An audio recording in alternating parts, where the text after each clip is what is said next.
AllInsuranceRadio.com. Considering buying life insurance? Then ask Andy, your local Erie Family Life agent. Andy Matthews has been selling life insurance for 33 years right here in Central Virginia and has been a great sponsor of JF Athletics. Many Virginia families have Erie Family Life as part of their insurance portfolio. Look for the Andy Matthews Agency located on Waterlick Road right here locally, and not just an 800 number in some unknown office. With over 33 years of experience, Andy Matthews is your go-to agent for life insurance. Get ready for the Star City Half Marathon, 10K, and Kids 1 Mile Run, happening Saturday, November 22nd. Participate in one of the region's longest-standing running traditions, showcasing the Greenway and an after-party featuring Roanoke's favorite foods, beverages, and music. Every participant gets a race shirt and a finisher medal. Don't wait to sign up. Register today at commonwealthgames.org/Star City. It's the Star City Half Marathon, 10K, and Kids 1 Mile Run, brought to you by Virginia Amateur Sports. Yummy.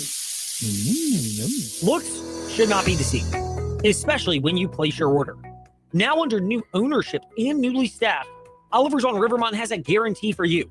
What you see on the menu is what you'll get in every order. It's the same great-looking menu at Oliver's on Rivermont, now with new additions like pork chops, ribs, and pasta steaks. And the new chef is the master of consistency, so what you order is what you'll get every single time at Oliver's on Rivermont. Trick or treat. Happy Halloween. And at InsaneRadioDeals.com and VTRN, we don't have any tricks up our sleeves, but we do have plenty of treats for you. 31% off of list price items for all food items, from 801 Raw Bar to Oliver's on Rivermont, Ballad Brewing to Downtown Cairo, Caribbean Jerk Pot, JD's Cafe, and the Yard on 5th Street. 31% off all food items at InsaneRadioDeals.com now through November 3rd.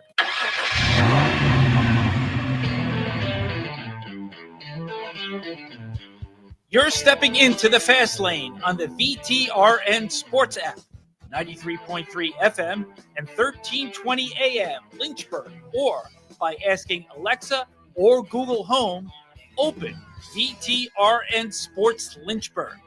Now, take the fast lane through the topics that matter across the Commonwealth. This is the Fast Lane with Ed Lane. I don't know if Trey will get this reference to start the fast lane. I'm confident our very own Ty Tracy, who is the music aficionado and co-host of the morning warm-up, 7 to 8 a.m. with Trey Lyle, that Ty would get this reference.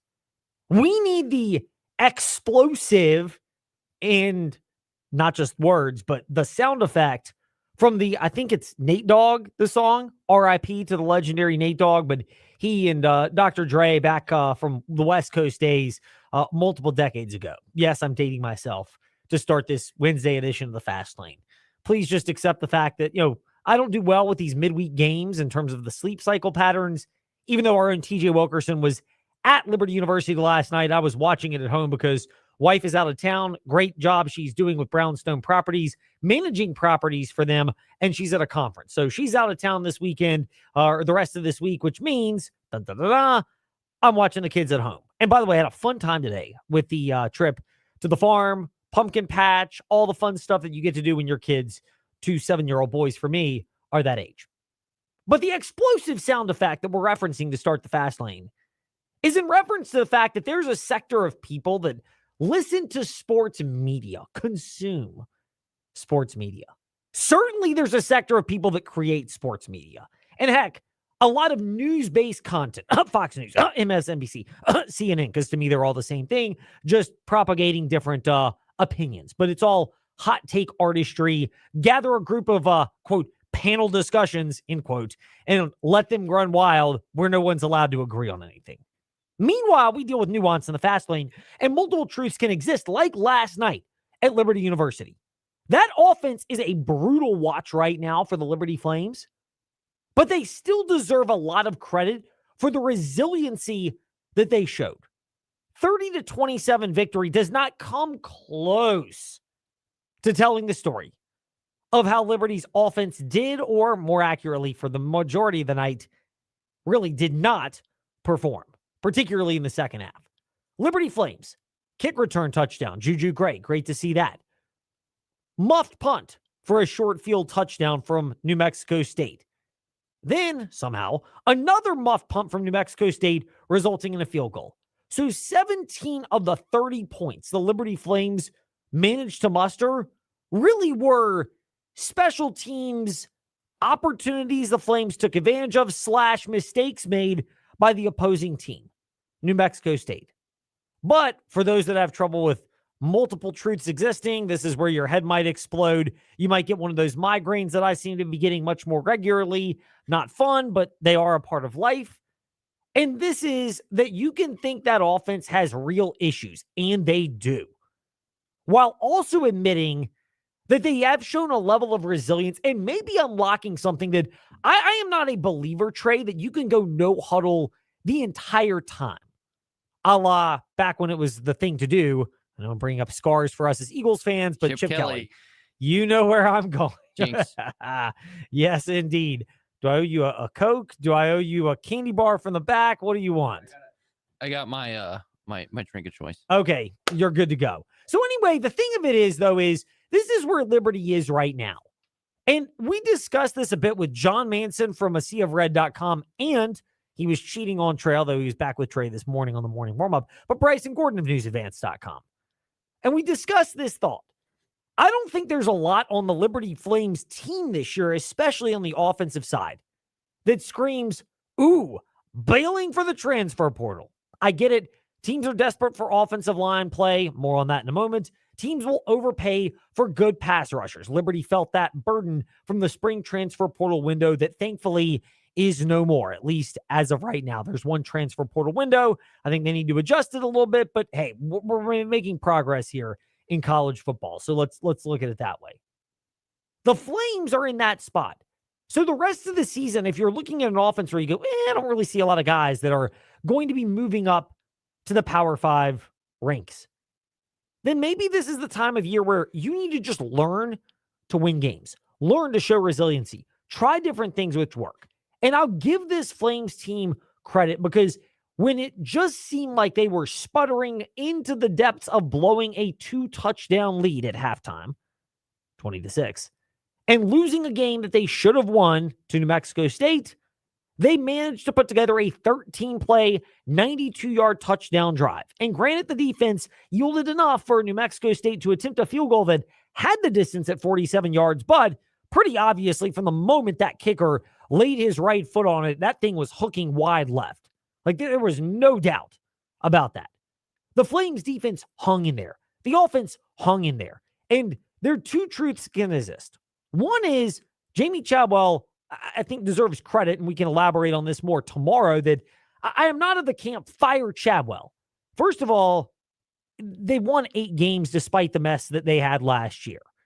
And I get it. It wasn't what fans expected. And this year is even less of what fans expected. And when you're reportedly getting $4 million a year in base salary, plus more for incentives, granted, they don't seem to be getting close to reaching them. But when you're paid that much, which means your staff is well paid and Liberty is in the higher end of group of 5 rev share NIL, as Ian McCall noted yesterday in the Fast Lane. Check the interview out, Fast Lane, Ed Lane, where you listen to podcasts, because and guess what? We keep receipts right there. Or VTR and Sports and Fast Lane, Ed Lane, Facebook Live and YouTube. And when you're in that camp, to whom more is given, more is expected. But it's not like Liberty's dodging this. It's not like the coaching staff is sitting there burying their head in the sand, that there are things on which to work. And Jamie Chadwell, in fact, was pretty adamant that, they won the game, but we can't handle prosperity, obviously, from the first half. I can say that. I guess we wanted to keep the TV and the gamblers in there watching the whole game there for the second half. But we'll take the win. I'm very pleased that we got a win. I thought for the most part, the first half, we did a fantastic job in all 3 phases. And then the second half couldn't have went worse than, we looked like a completely different team. They did. They look like a totally different team. And in spite of all that, this team managed to show that, first of all, the reason why people are concerned and disappointed is not just that this is a 3-4 start, which, I don't know, maybe you call it a minor miracle there at that point. I wouldn't call it that far, but I mean, they've never looked like they've had it together offensively at all this year. Throughout that, they found a way, despite their obviously well-documented deficiencies, to put together, again, 13 plays, 92 yards, when you're down 4, so you can't settle for a field goal, and Jay Billingsley has become more reliable at kicking. You find a way to put it into the end zone and you hang on by the skin of your teeth, or whatever that analogy is. And there is a level of resilience that also should be praised. Our guys are resilient. They kept believing. We challenged them all week to keep believing, just believe in themselves, believing. Don't go after the outcome. Just keep fighting for each other. And it looked dark there. We were able to get a stop. We were able to get a stop and be able to go I think it was 92 yards there. Obviously, it was huge when we didn't. I don't know if we had 92 yards of offense in the second half. All right, so I mean, we were very bad offensively, but to be able to get a win, and go to 2-1 in the conference when it looked ugly there, we'll take that. Again, beggars can't be choosers. This is not a Liberty Flames team. I get the fans want aesthetically appealing wins. I get it when you have a head coach who's a highly regarded offensive coach, and yet the offense is sputtered pretty much the entire way this year. There's not a lot of traction. But again, they're not burying their head in the sand. And there are a couple of core issues for this team. I think you can reasonably point some of it at the coaching staff, whether it's player evaluation, player development, the offensive scheme itself. Maybe it's a blend of all of that, things that need to be reevaluated in the offseason. They may have unlocked at least a little bit of that. Not that you can go no huddle the entire way, but mixing that in on the final drive, that was the best Liberty's offense has looked all year. I wish we'd look like that all the time. Obviously, I wouldn't have all the gray hair, but I'll give that whole group credit. We didn't have a drop pass. We didn't have a misassignment. We didn't have a misalignment. Everybody did what they were supposed to do. When the previous whole second half, we had mistake after mistake. And so those guys locked in when they needed to. They did. To the Flames' ever-loving credit, they showed a level of resiliency. But we can dive deeper into this tomorrow. But I think there's value mixing in some no-huddle concepts and hurry-up offense. And it's not just throwing the ball. I think in normal situations, it's also running the ball. Not only does it make it harder for defenses to substitute, which, that is a challenge in and of itself, but there's also the element of Liberty's offensive line has got its concerns. Quarterback play has been, shall we say, erratic this year for Ethan Vasco. He looks like a guy that clearly has some athletic skills, but never really has been a full-time reliable starter at a high level where you go, oh, this is a guy which is going to definitely carry us to the promised land. And not that he can't evolve into that over the remainder of this year and into next year. I'll say next year because, again, I don't see there being this robust market for Ethan Vasco in the transfer portal to leave Liberty. Never say never, but I just don't necessarily foresee that. Although maybe they bring somebody in, they can upgrade the talent over him. I'm not saying it's going to happen, even that it's likely, but maybe Liberty thinks they can and they identify that. But when you look at all those factors, if nothing else, they've taken on a level of resiliency, and this is a team in an era where things go south and players are more likely to just mail it in than ever before. And if there's one takeaway from college sports right now, we are going to get more ebb and flow season, peaks and valleys, than we've ever gotten before. And they're going to be more extreme.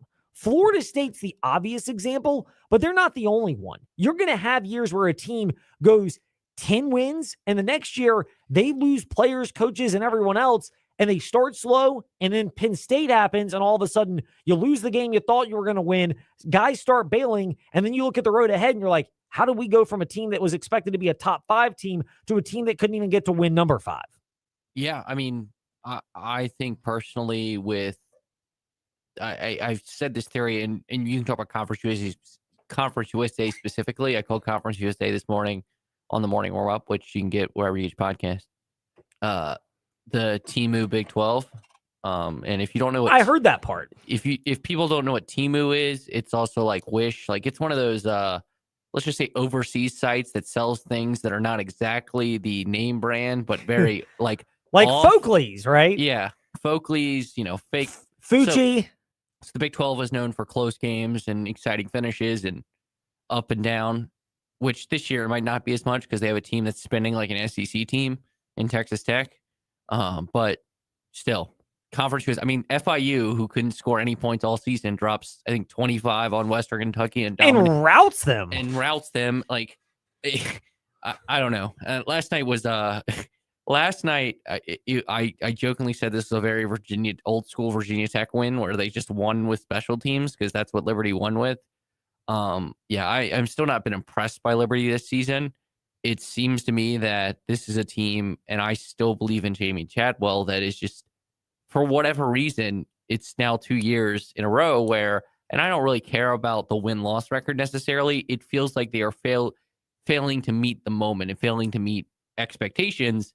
And if people outside are going to, and your goal is to win a conference and win 10 games, like, we're going to grade you on a little different of a scale. Whereas if this was, I think like a different, like if this was Liberty early on in the their FBS area, like For it's sure. just different. It's just when you were projected to win 10 games and you might not get to 6, I think they will now.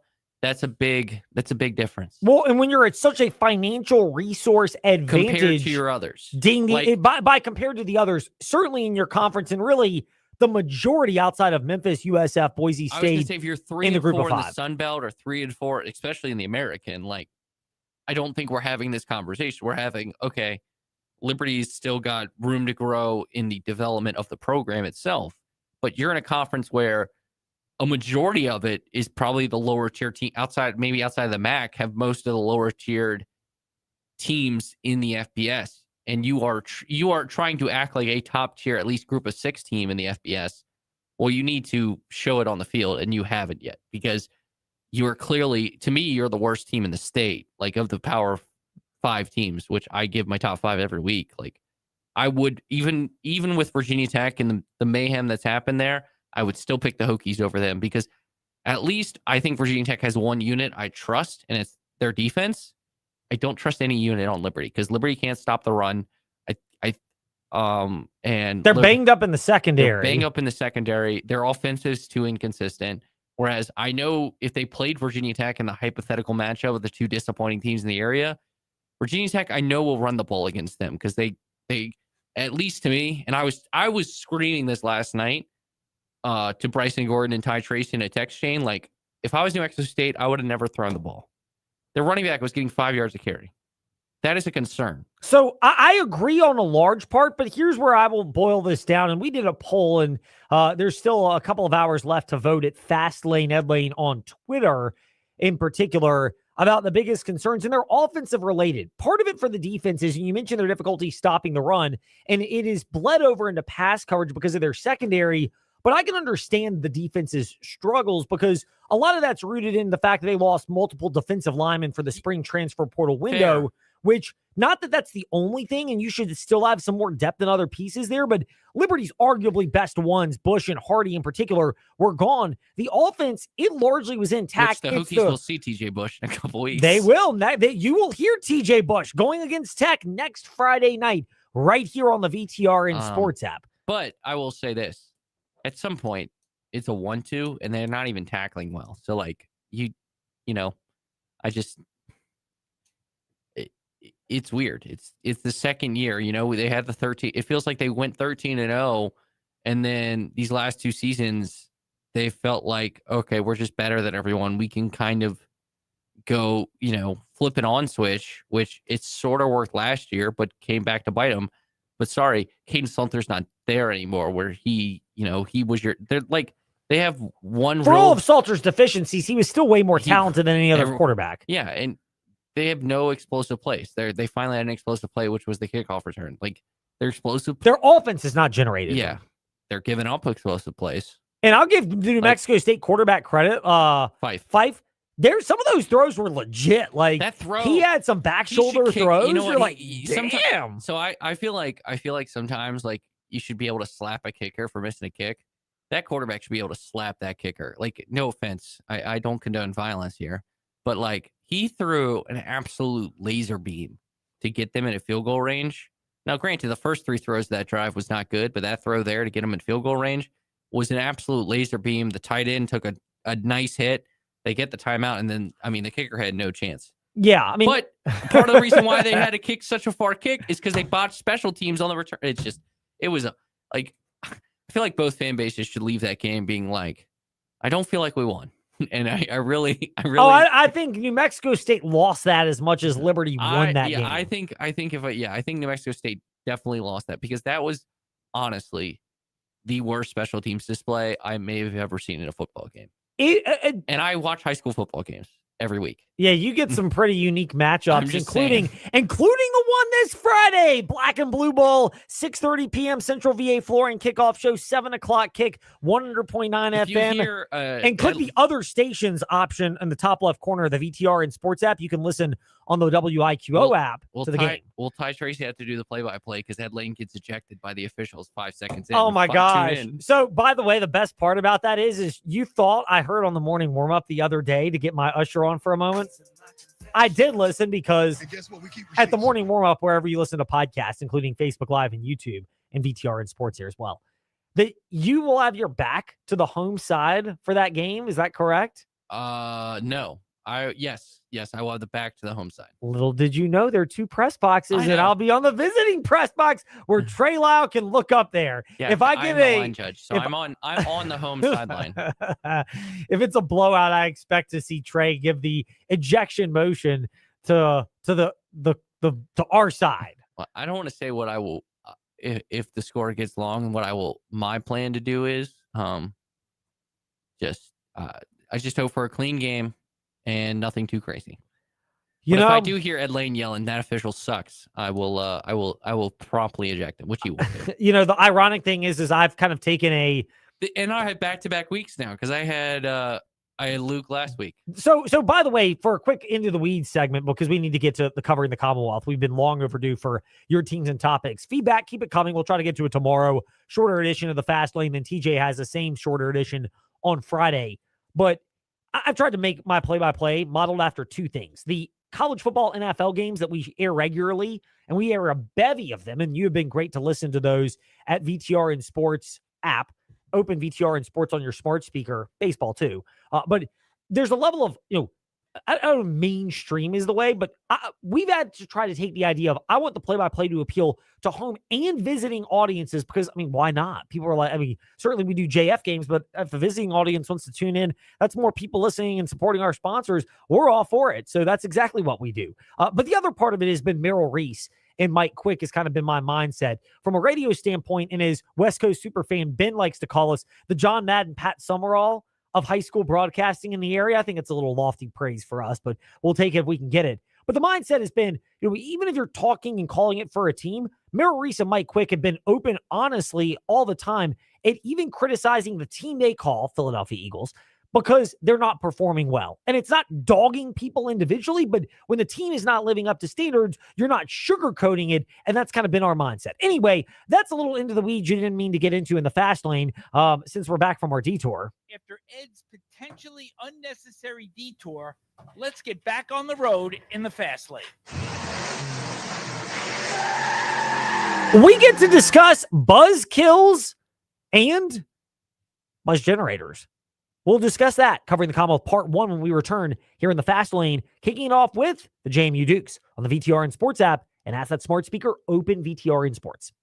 It's so worth the drive to big savings at the Used Car Superstore on the Sheeler Motor Mile. Shop local and save more with exceptional service and selection. Your search stops here with over 900 pre-owned vehicles to choose from, plus a huge selection of new car brands in Southwest Virginia. Honda, Hyundai, Toyota, Subaru, Kia, Chevrolet, Mitsubishi, Chrysler, Dodge, Jeep, and Ram. 11 new car brands, 900 used vehicles, all in one location. The Sheeler Motor Mile gives you more choices with pre-owned cars, trucks, vans, and SUVs. Many have miles in the teens, remaining factory warranties, and some are even local one-owner vehicles. More than any other dealer in the area, plus exceptional service, selection, savings, and financing options, and top dollar for your trade. Volume selling means volume pricing, and we've got the volume with 11 new car brands and over 900 used vehicles, all in one location. And we're proud to support our local schools and community. The Used Car Superstore on the Sheeler Motor Mile, your premier car dealer, locally and family-owned for over 50 years. I-81 exit 118C in Christiansburg. Call 866-SHEELER1. Always open at Sheeler.com.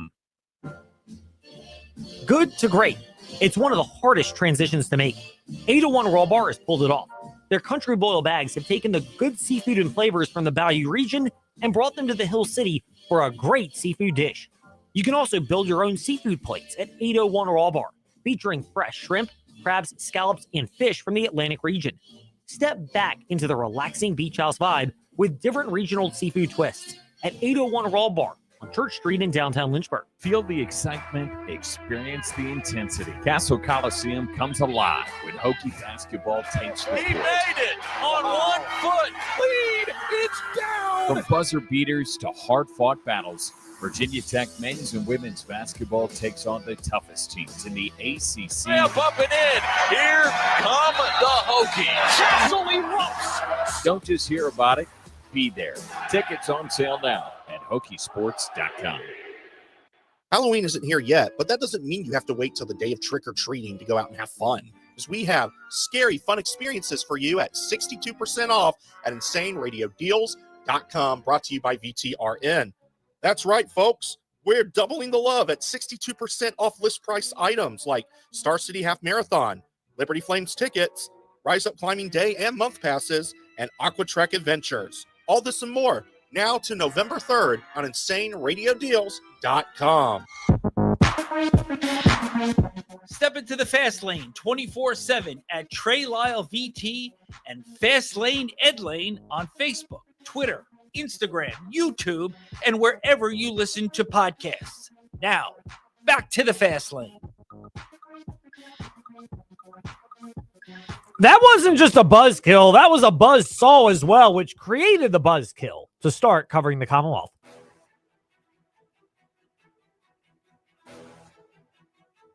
It's time for your teams and topics. Covering the Commonwealth, a look at teams and topics from around the Commonwealth. Let's start with the JMU Dukes. Shane Metlin, DNRonline.com, and Shane_DNR Sports with us here in the Fast Lane. I wouldn't see it. Didn't see that one coming. ODU going to Huntington, West Virginia, and getting blasted by the Marshall Thundering Herd in a game that was never really competitive and close. I don't know if it's a look ahead. I don't know if it's just being exposed, what the situation was. How much of a buzzkill from an outsider's perspective, Shane, was that loss on the Royal Rumble between the ODU Monarchs and the JMU Dukes, which takes place mid-afternoon this coming Saturday in Harrisonburg? I think it takes it down a notch. I think, JMU and ODU fans are still going to be really excited about this one. It's still two pretty good teams getting together. Probably the best matchup that we've seen in this rivalry since they both joined the Sun Belt. But it was going to be one that probably would have gotten some national attention had ODU come in without that loss to Marshall. And then it got out of hand a little bit with that loss. 5 turnovers, I think it was, for ODU. Definitely not their best game. I think they're better than what they showed there. Most teams have a game like that at some point during the season, but we'll see how they bounce back against JMU. But it does take a little bit of the luster off, I think. So the flip side to that are the JMU Dukes, who, they had that type of performance against Georgia State a couple of weeks ago. It was a 14-7 victory, but you have under 100 yards passing from Alonzo Barnett. The offense never really seemingly got in gear. How different was that from the 24-14 victory? Still a lower scoring, especially into the latter stages of that game, but a 10-point win against Louisiana where the Dukes at least seemed like they moved the ball and it felt like they were in control the entire way. Yeah, I think it was different. That's been the story for some of JMU's games this year. It has been that they've moved the ball. They're really outgaining their opponents. They're doubling them up on first downs at times and not putting the points on the board. That was the case early in that game against Louisiana. They felt like they dominated statistically and were behind at a certain point in that game. Similar to when they were down at Liberty this year. Early in the game. So that's kind of an issue for JMU right now is making sure you're getting points when you're moving the ball. They've been in the opponent's territory most of the time this year, it seems like, and aren't always getting anything out of it. Shane_DNR Sports and DNRonline.com for Shane Metlin with us in the Fast Lane. The logical question, how did the Dukes get that corrected against the Monarchs that are coming off a loss where their defense was a sieve at Marshall, but by and large, they've been good this year, and you think they're due for a bounce back?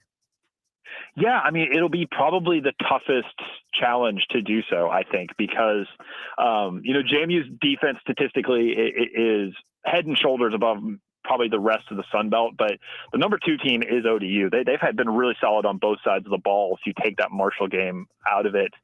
And, it's going to be a challenge to finish those drives. They're really going to have to, even if it means getting 3 points instead of 0 at times. I think that's going to end up being important in this game. But, there's been some questionable, I think, decisions, play calls. I felt like, they went to Matthew Sluka when they were in scoring territory last week, and maybe it kind of killed a little bit of momentum. Maybe you let Alonzo Barnett finish a drive that he's played really well on.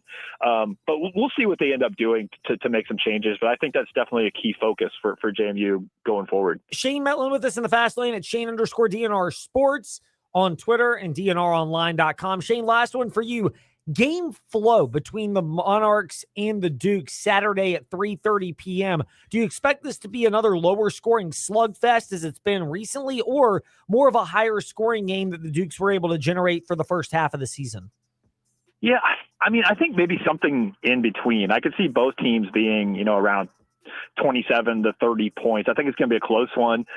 Both defenses are pretty good. Both special teams have made some big plays. So I think there's going to be some points put on the board. I don't know if it's necessarily going to be a shootout. We may see, non-traditional type touchdowns with these two teams. So we'll see how it ends up being. But I don't think it's going to be necessarily a, 10-3 slugfest, but it should be entertaining. Yes, it should. We look forward to it. 3:30 is the kickoff this coming Saturday up in the Royal Rumble in Harrisonburg. ODU at JMU. Shane, thank you for your time in the fast lane. Good to catch up with you today. Thanks, Ed. Now to UVA. With Hootie, JerryRatcliffe.com founder and contributor Jerry Hootie Ratcliffe. Hootie, we'll start with basketball, and not somebody coming in, but somebody going out. Malcolm Brogdon deciding to retire right before the start of the NBA season. 9 years in the NBA, obviously didn't win a championship at UVA, but is one of the most well-regarded people and players to have donned the UVA uniform. How surprised are you or aren't you that not exactly, but not far from a to-the-day retirement from basketball 1 year later after Tony Bennett, it's Malcolm Brogdon, both of whom guys that when you feel like their time is done, they didn't seem like the type of guys that were going to just stick around forever and ever. Yeah, well, I remember Malcolm telling us that he didn't think he was going to try to play and hang on forever in the NBA, that he had other things in life that interested him, and potentially politics or, nonprofit organizations or some way to give back to humanity. And so I'm not surprised. I think, he's been well-traveled the last few years, and I think maybe after all the success he's had, he just figured it was time to turn his attention to something else in life. And he certainly was a big part of building Virginia into what it has became, and was one of the key pieces, sticking around for 5 years and doing all the things he did to contribute and helping make Virginia basketball get back on the map. For those wondering about my quizzical look that are watching at VTRN Sports or Fast Lane Ed Lane on Facebook Live and YouTube, it's because Malcolm Brogdon, politics, the industry could use him, but you would know more than I would being up on grounds. He doesn't seem like the type of guy with enough dirt to qualify to be in politics. Usually those guys are pretty scummy. Yeah, I don't think he has any dirt as far as I've ever heard. So yeah, that may cross him off the list. What a sad state of affairs that is. Meanwhile, the flip side, positive state of affairs. Virginia dismissed offensive lineman Wallace Unamba, the New Mexico transfer, a couple days ago. That's not positive in and of itself. No word on the violation of team rules that got him dismissed. But what does it say? And is this a give the flowers moment to Tony Elliott and Des Kitchens? Unamba was one of 7 offensive lineman transfers that came into the program. 5 of those guys have, if at all, hardly seen the football field, and yet it's had no impact on a Virginia offense that's been humming pretty much the entire way, with the exception of that double overtime victory against Louisville. Yeah, you got to give credit to offensive line coach Terry Heffernan, who's been used to scrambling all the time he's been here to be able to put 5 people on the field. So he's pretty well versed in moving people around and getting the most out of them. And he's really developed some of these guys into outstanding linemen. Like you said, not hardly any contributions from the transfers. So I don't think the fact that Unamba was hurt throughout training camp and never really played. He was very much overweight. I don't know that they ever got him down to the size that they wanted, but I don't think it's going to have any impact at all on the offensive line. They've gotten some other bodies back, and it's a shame for him because this was his fourth program already. But I don't know what will become of him. But I don't see it having any impact on this Virginia team. Meanwhile, the Virginia Cavaliers, they will host Washington State this coming Saturday at 6:30 p.m. It's amazing. Washington State and Oregon State were the two cast-offs from the Pac-12's fracturing and dissolution, although they'll, I guess, technically be back in it when they absorb some Mountain West schools. Did the Ole Miss game in particular, 24-21 loss, but a close loss at a top 5 team in the Rebels, did that get the attention of the Virginia Cavaliers that Oregon State may be down in the dumps from that departure from the dissolution of the Pac-12, but Washington State, they made a bowl last year. They're 3-3, and they played a really good team on the road, a real tough one last week. Oh, you can bet that it got Virginia's attention. There's no question about that. I've talked to a couple players and some of the coaching staff, and they're very well aware of what damage Washington State can do. A lot of it, their team changed a lot after their bye week. They had given up back-to-back 59-point losses, and they made a change at quarterback, which seemed to calm down the offense and built a little confidence. And they just got better and better from talking to the coaches who studied their film.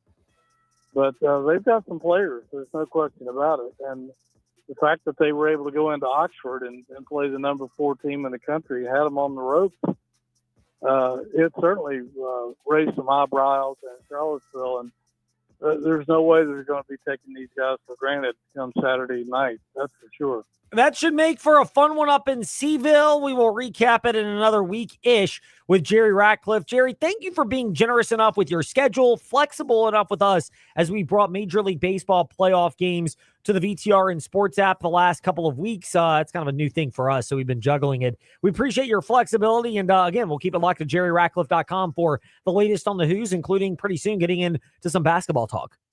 I'm glad you guys are doing that because there's not a lot of stations that carry some of these national events anymore. So it's great that you're doing that. Well, thank you. It's, selfishly, it does generate very well. Our streaming metrics are fantastic for that. So we appreciate you and everybody else who listens to us as well. Jerry Ratcliffe with us here in the Fast Lane. Meanwhile, we pivot from that now to the Virginia Tech Hokies with Chris Coleman of TechSideline.com. Chris, great to be speaking with you. This will be an in-depth topic. All of these will be with David Cunningham of TechSideline.com Thursday in the Fast Lane. But Whit Babcock, interview with the local media was supposed to happen this week. He will not be doing that. Nobody from that or the search committee will be doing it. NDAs have been signed, so the process is being mum, if you will, of this step in Virginia Tech's football program trajectory. What do you make of no Whit Babcock availability and the NDAs being signed? Is that more chaos or more organized for this process? I think it's more organized.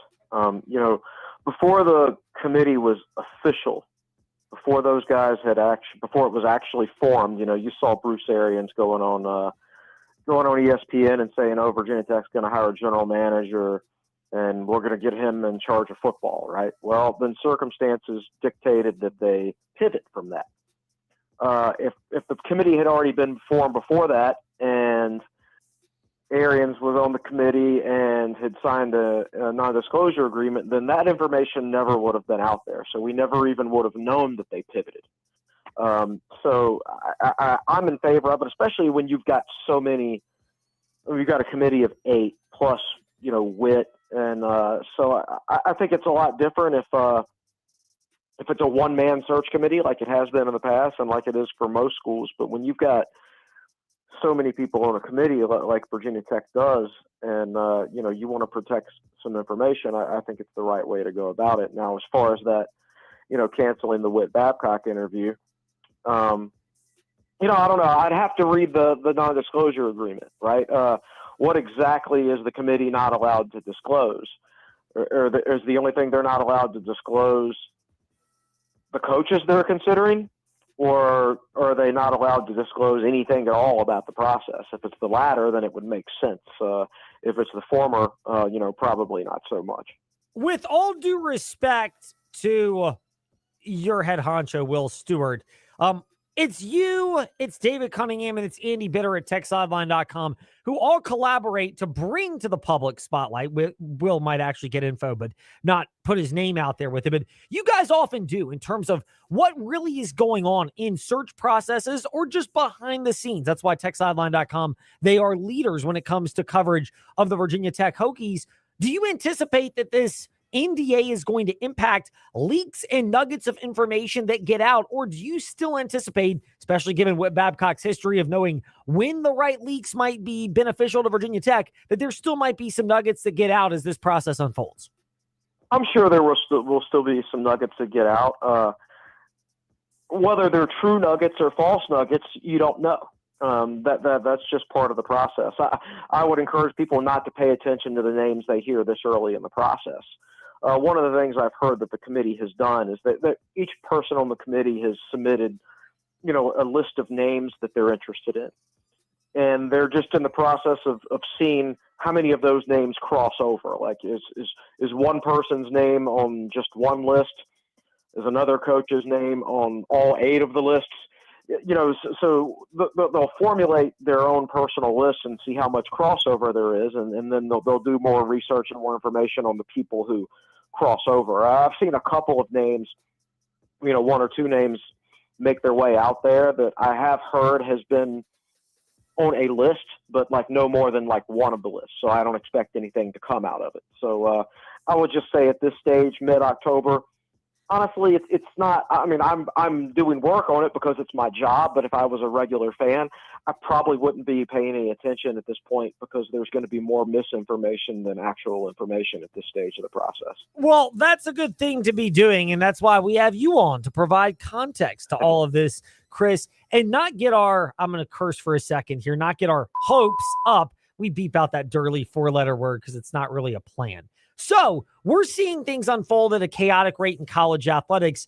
How does the vacancy at Penn State impact Virginia Tech? That's a good question. I think it resets the market, of course. And if Florida comes up on this weekend as rumored, it's going to reset the market. I mean, let's face it, Florida's coming open at some point this year, whether it's this weekend or the next weekend or whenever. That situation isn't going to be allowed to continue very much longer. So schools like that do reset the market to a certain extent. That said, I sort of doubt Penn State is going to be going after any of the guys that Tech is going after. I would expect there to be very little crossover there, although you never know. You never truly know. It's possible. I think Matt Campbell's a better coach than Matt Rule, but Penn State might prefer Matt Rule because he's from Happy Valley. Look, Penn State fans are going to be throwing names against the wall just like Virginia Tech fans. Nothing could come out of that, and maybe they do swoop down and hire somebody that Virginia Tech is targeting. It's just so impossible to say, but it does reset the market, and it's just one more competitor, and it's a competitor with a lot of money. Yes, well, that's the big thing. Is it even those schools? Because I would venture to say, Chris, you're probably not competing with Florida or Penn State among some of the biggest brands that might open up. But if those schools poach another program, then your competition with a school like maybe a Nebraska or like an Iowa State, all of a sudden, those programs, you're sitting there if you're Virginia Tech going head to head with it, and that changes the market. It does. I wouldn't expect it to be as big a deal with Iowa State, but you never know how something like Nebraska would shake out. Maybe Nebraska's not quite the job it once was, but you still got a fantastic fan base out there, and the right coach can win there. Who could Florida go after? Now, Florida could potentially, poach some guys that Virginia Tech is interested in, maybe just because they're in the Southeast. I think we're going to look back on this and say it's probably going to be one of the craziest silly seasons, so to speak, that we've ever been around. It's just so many moving parts. I do think, just on paper, now it won't end up like this long term, but I do think the coaching pool is a little bit deeper than it was 4 years ago, in my opinion. So that makes it a little bit easier. That's positive. But at the same time, Virginia Tech is now going through a coaching search with a committee rather than one person who has a bunch of experience with stuff like that, which I think most of us would prefer. So we got another month and a half of this, man. And it's like I've always said, there's going to be mornings when there are going to be days where you hear something that you like and you'll be in a good mood. And there's going to be other days where you hear something that you don't like and you're going to be in a bad mood. And that's just something we're all going to have to deal with ourselves personally for the next month and a half. It is what it is, as the old saying goes. Chris Coleman of TechSideline.com stopping by with us here in the Fast Lane. Chris, great to be speaking with you as always. Thank you for your perspective on this coaching search situation when it comes to the Virginia Tech Hokies. We'll keep it locked to TechSideline.com and look forward to more of the insight right there. Thanks, Ed. Appreciate you, man. Indeed. Chris Coleman with us here in the Fast Lane. We pivoted and held off on basketball because realistically, we've got another week or two before that season begins and we can really delve into that. Plus, David Cunningham might do that tomorrow with Trey Lyle in the morning warm-up. I'm getting a thumbs up, so it's likely that's going to happen. Those interviews will be linked up, TechSideline.com, as well as Fast Lane, Ed Lane, however you listen to podcasts. In the meantime, if you missed anything, you can check it out there. When we return, part 2 of covering the Commonwealth, NASCAR, and, well, there's some haters. Those haters can't stand us. Left hand up. Who are we? The Commanders. Coming up next in the Fast Lane. And yes, a shorter version of what you'll hear Friday in the Fast Lane. Mark Dalton here with the Terry Auto Group. If you don't love your car, then you're simply just driving the wrong one. At Terry Volkswagen, Terry Subaru, Terry Auto Outlet, and the Terry Clearance Center, we've got the perfect new or used car for you. We make your car buying experience easy. Need help with imperfect credit? No problem. Our team works hard to get you approved and back on the road. Because when you shop at Terry, you drive away happy.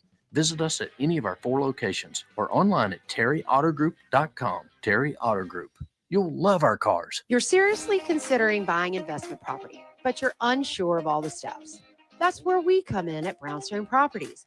We're navigating different home investment journeys daily, just as we've done for decades. From buying with one of our licensed realtors to a full-service property management after the purchase, Brownstone Properties will walk with you step by step on your real estate investment journey. For a free initial consultation, call or visit us online today at brownstoneproperties.com. Want an outdoor oasis? The Concrete Wizard can restore and revitalize your pool deck or patio. After the Concrete Wizard works the magic, your old, tired concrete will look new again. For pool decks, the Concrete Wizard can install a safe, innovative rubber surfacing option that's slip-resistant, soft, and easy on the feet. A great choice for families and anyone concerned about safety. Visit theconcretewizard.com for some ideas, then contact them today for a free consultation to create your perfect outdoor oasis. Plenty of large insurance companies know something. If you're injured in an auto accident, it can feel overwhelming. They've defended themselves in thousands of personal injury cases while you've never been there. Thankfully, I have. Hi, I'm Dustin Rosser with Trost Law.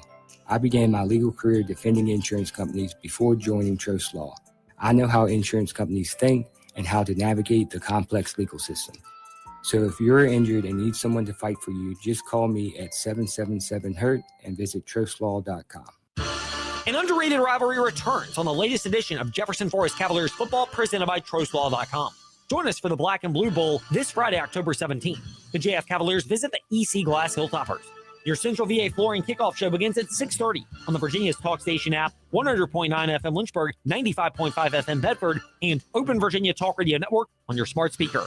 JF Football is also presented by Andy Matthews Insurance Agency, Forest Youth Athletic Association, Meineke Car Care, and Crossroads Family Dentistry. Step into the Fast Lane 24/7 at Trey Lyle VT and Fast Lane Ed Lane on Facebook, Twitter, Instagram, YouTube, and wherever you listen to podcasts. Now, back to the Fast Lane. Because our next guest will appreciate the fact that we need to take a detour, Time to take a detour in the Fast Lane. I'm not going to out this person because they're a good commenter and liker of our stuff at Fast Lane Ed Lane on Facebook, Twitter, Instagram. But this is a Liberty fan, so take it for what it's worth. Liberty has the best team entrance in the state of Virginia. Au contraire, my friend. It is a really good entrance. They do it very well at Williams Stadium and over in my spot during basketball season. But, I mean, it's almost impossible to top Enter They have the Sandman. best entrance on Ward's Road in Virginia. Yeah, on 460 in Virginia. Granted, best entrance on Ward's Road is saying nothing because whoever designed Ward's Road, or more particular, the 29 Expressway, the old one that goes straight into Madison Heights, not around it, that moron who designed it decided to have no entrance ramps. So that's a low bar to clear. Liberty does it well. Virginia actually does it really well for basketball, but Virginia Tech with the a cappella version of Enter Sandman that crescendos at the end of Enter Sandman, not just for football, but men's basketball and women's basketball is really cool. And I think that is the one that takes the cake. Fastlane, Ed Lane, Facebook, Twitter, Instagram. If you dare to disagree. After Ed's potentially unnecessary detour, let's get back on the road in the fast lane. And more particularly getting back on the road with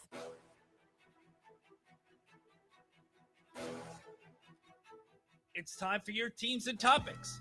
Covering the Commonwealth, a look at teams and topics from around the Commonwealth. Let's start with NASCAR. one of the members of the Front Stretch Happy Hour podcast, one of our true friends here in the Fast Lane. And this is not Trey's title for a show, so I can say it. And it is friend. You know, Friend. I mean, that, hey, but Trey is just producing today. I'm not talking about the morning warm up 7 to 8 a.m. right here on the VTR and Sports app. We're talking the Fast Lane, which means Brian Nolan is a true friend of ours here in the Fast Lane. Brian, we appreciate your time. We always love speaking with you. We extend a hug virtually, of course, because of the New York Jets' 0-win start to the upcoming NFL season. It just is what it is. Speaking of the NFL, though, that's the segue we're going into. The Two-Headed Monster article at frontstretch.com, which, to get my usher on for a moment, I have it saved on my to-read list, but have not actually read today. Should NASCAR continue to compete against the NFL? People have talked about the decline in TV viewership for NASCAR. It has really taken a hold over the last handful of weeks. Are we missing the boat that the easiest explanation of why viewership is down for NASCAR is the same reason why, frankly, it's down for the Cup Series, the Xfinity Series, the Truck Series, F1, as glitzy and glamorous as it is? Hardly anybody is going to win going head-to-head with the NFL and, frankly, college football in this day and age as well. First off, Ed, before we dive any further, I'm going to have to go to therapy for how bad my Jets are because I woke up at 6:30 in Las Vegas to watch that putrid of a football team try and play football that really didn't play football, but that's nor here nor there. With that being said, listen, IndyCar does it best. Obviously, they start in March. They should start earlier, but they end right before week 1 of the NFL season. For NASCAR, listen, it doesn't help that you're not on network TV. This is the first race since Daytona, the cutoff race, that they're going to be on network TV. They've been on USA ever since Darlington. So starting in Talladega, Martinsville, and Phoenix. But, I mean, let's be honest, Ed. We know they're not going to shorten the season.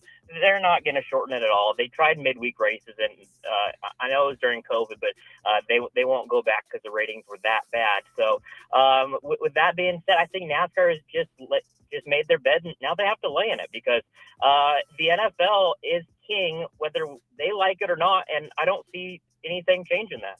Yeah, I mean, the reality is I like the midweek race idea. And when there was the Sahara Desert of sports during the COVID pandemic, it still didn't gain any traction. There hardly was anything to watch on TV, which, by the way, the regular NASCAR races did fine. It was the midweek ones that had a challenge outside of that Martinsville race, which came after the Confederate flag being banned and Bubba Wallace speaking out.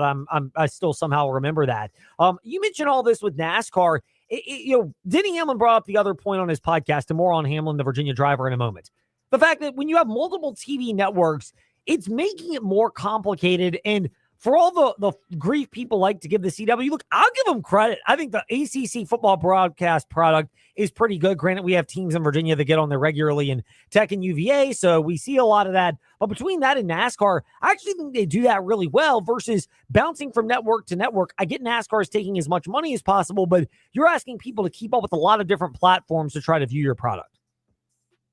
Yeah, you mentioned a good thing with the ACC football, either a lead-in or having them play right after the race. I think that's been fantastic. And you said it best. There's so many. There's just so many. You got Fox, you have NBC, you have TNT, you got True TV, you got Amazon Prime.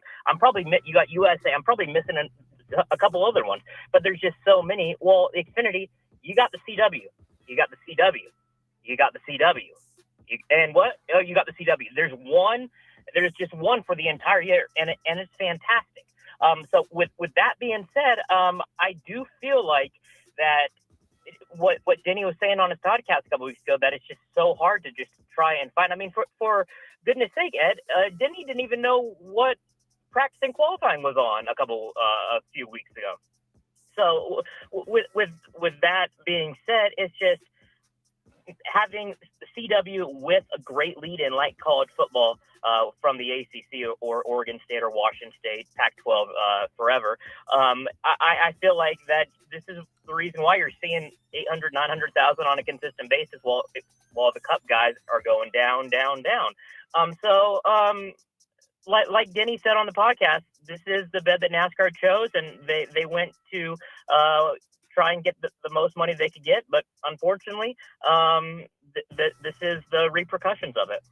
Meanwhile, the repercussions of NASCAR's championship finale being at Phoenix, Penske does very well there. But their two drivers, almost after one race, are almost already in a spot where Ryan Blaney and Joey Logano would have to win either at Talladega this weekend or Martinsville to get into that, given how disastrous their runs were out with you in Sin City, Brian. Are there going to be different team orders, even for Denny Hamlin, who won the race, the team orders being whatever it takes, not just protect your manufacturer, but if you race for Gibbs or Hendrick, you're doing whatever you can to make sure you get the win because you don't want Penske to get the win and you want it to be that much harder for them to get to Phoenix, thinking that you'd rather face each other, Gibbs and Hendrick, versus Penske. You know, Ed, I thought of this a few weeks ago that the Talladega race was going to be so interesting because of that element. You have guys that are going to be above the cut line with teammates that are not even in the playoffs. You have a driver that's already advanced the championship 4 that's going to want his other teammates to get to the championship 4. But let's say Denny Hamlin is behind Ryan Blaney. Do you think he's going to push him? I certainly don't. I certainly don't think at all. I think he's going to let up a little bit. So is that race manipulation? I mean, that's I don't have an answer for you. So I mean, the next 2 weeks we've all heard about race manipulation. Well, guess what? We're going to start hearing about it for the next 2 weeks because of what we saw last year at Martinsville, and now especially this upcoming weekend at Talladega. But one thing for sure, Ed. Boy, it's going to be exciting. You got nothing to lose with two Penske drivers. You got Denny Hamlin with legitimately nothing to lose. And then you have everybody else in the middle. Kyle Larson, he's getting better at super speedway racing, won a stage at Daytona. You got Chase Briscoe, who's been very, very good. Christopher Bell said he had deja vu not winning last week. He could be up there, and then you have everybody else in between. And then you got everybody else who's not even in the playoffs, like Austin Cindric, who won in April, Brad Keselowski trying to break a winless streak, and then the winner from last year, and Ricky Stenhouse Jr. So there's so many storylines, and I think it all starts with the playoff drivers. Yes, there are a lot of storylines, and they will be followed closely at frontstretch.com and at the Brian Nolan on Twitter. Brian, thank you for your time today in the Fast Lane. Ed, you're the best. Trey, I'm glad I can tolerate you. Ty, I love you. Thanks, guys. There it is. Genuine feelings from Brian Nolan of frontstretch.com. Here in the Fast Lane on W227 BG Timberlake, WVGM AM Lynchburg, WMNA Gretna, Danville, Southside. We are efforting through some technical hurdles of ours. We will get a little bit of Seawall's insight and perspective on the Washington Commanders in a moment. But if we cannot do that, don't worry. She'll have a much longer chat with our very own TJ Wilkerson Friday in the Fast Lane. Actually, no, we are good to go with. And last but not least, or maybe least, just for you haters, left hand up the Commanders. Candy Waller, Madam President of Bowie TV Sports, with us. Is here. it like a half hand up this week, given the performance? Yeah, I mean, it should not be up in pride. I'll just say that for the Washington Commanders. Seawall, the Commanders have had some duds this season. Where does the loss to the Bears rank in a game that, as Lake Lewis noted on the morning warm-up with Trey Lyle Tuesday, Fastlane, Ed Lane, where you listen to podcasts. And guess what? We keep receipts. This was the first one where you go, oh, this is something that might portend to real problems down the road, because not like the Bears went out and won this game. It felt like the Commanders more just handed it to them with all their miscues. Absolutely. I mean, this one, the Atlanta Falcons, the Atlanta game was really bad. That one was really bad. But I would still rate this loss above the Atlanta Falcons because everything was set. The stage was set. It was almost too perfect, almost too prepped and ready for the Washington Commanders to win this football game. The organization did an amazing job with just being there. The fans showed up in outstanding numbers. It was a sellout crowd. The majority was wearing all black. Everything was there. Then you look at the turnovers and the mistakes by the Commanders, and it's like, wow, you literally just gave the game to the Chicago Bears. Yeah, I mean, it was the turnovers that were big. People put some on Bill Merritt, Ja'Cory Krosky-Merritt, but Jaden Daniels wasn't perfect. He was part of that muffed exchange. He also threw an interception in that game. He didn't exactly light the world on fire. How much blame does number 5 deserve as well? A lot, and he'll tell you that. He was very forthcoming and honest and accountable right after the game, and then today in his press conference, yet again, he said, yes, that's what the quarterback is supposed to say, that it's on me and it's my fault. He said, but it really was my fault. And so it's not just a cliche for him to take that ownership. It was real, especially that, both of the turnovers that were on Jaden, the Commanders were effectively driving the ball down the field offensively. So that last one, third one, for that handoff to Bill Krosky-Merritt, I mean, at that point, you were in control of everything. You could have just ran the clock down, gotten into the end zone, just really sealed the deal there. And it was literally the play that handed the Chicago Bears the ball back and ultimately resulted in winning by 1 point. Yeah, this time there wasn't going to be a Hail Mary because the Bears went and bled the clock down as smart teams do to 3 seconds and kicked that field goal with no time left. And that's exactly what you do. And the Bears get we tip our cap to them for that particular execution of it. Meanwhile, the Commanders, they're now in this interesting spot. They go to Dallas for a game featuring a 3-3 Commanders team. Cowboys are 2-3-1 thanks to that Sunday Night Football tie. Washington, Dallas, game 2 of our triple header Sunday right here on the VTR and Sports app and 93.3 FM here in Lynchburg. Seawall, what urgency level do you expect there to be from both teams when you're there covering the game for Bowie TV Sports and, yes, for us here in the Fast Lane? I think this is one of those games where it's like the Commanders can't help but to approach a team that is upset or angry and looking for a win when they're the ones at home.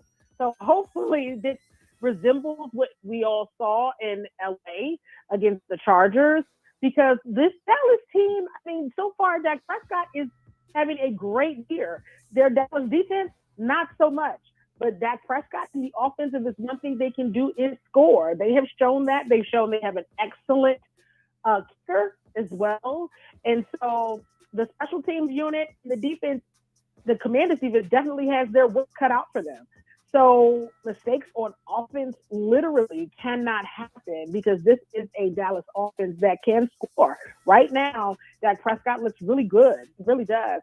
And so this could be a super tough game in a tough environment for the Washington Commanders. Yeah, this is one where Jaden Daniels might have to put on his superhero cape and show what people have expected out of him for a while. Not against this defense. Well, there's minimal faith in the Dallas Cowboys defense. There's minimal resistance in the Dallas Cowboys defense. Yeah.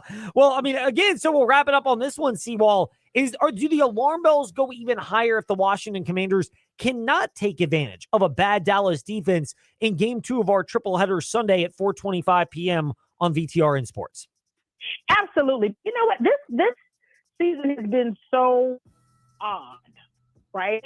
And every week you see something different from a team. And so it's almost like, hey, at the end of the day, this is still a rivalry. I know others don't think it is. So many are like, no, it's not even the Commanders and the Cowboys anymore. But deep down, it really still is. And deep down, the Cowboys really want to beat the Commanders and vice versa.